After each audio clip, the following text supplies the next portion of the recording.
panawagan, may palaban, at syempre, yung tahimik ang susunod. Pero, teka, ibig sabihin ba nun, mahina na kayo? Class, sa susunod na linggo, ipapasa nila ang group information tungkol sa kababaang loob. Dapat may puso ang may saysay. Sige na, paalam na ganyan na kami.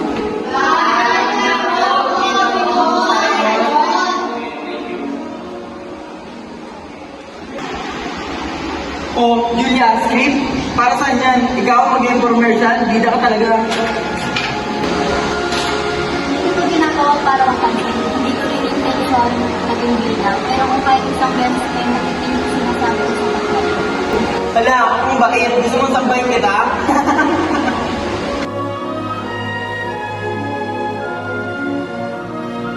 Ang kababaang loob ay hindi pagiging mahina. Ito ay ang pagpili na huwag tumandi kahit masakit. Si Jimmy na naman nagrupo ko. Kaya mo na, hayaan mo siya pero manay-usap. Guys, ako ang dapat bida sa information. Ako ang mas may impact dito.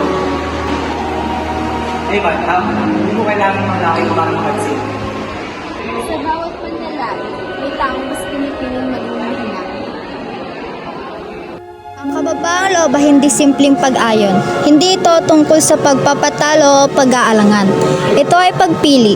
Ang pagpiling hindi ikaw ang tama, hindi ikaw ang sikat, hindi ikaw ang palaging bida.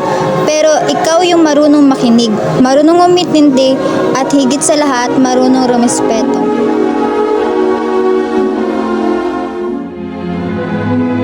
Ito ang gusto kong makita. Hindi lang pag-aapit ng dinagdami. Julia na mga ako. Kababaang loob. Ang uri ng lakas na hindi kayang tapatan ng yabang. So, Julia, ba't ang pinagpili ko sa'yo? Pero ayaw na naman ang respeto ko sa'yo.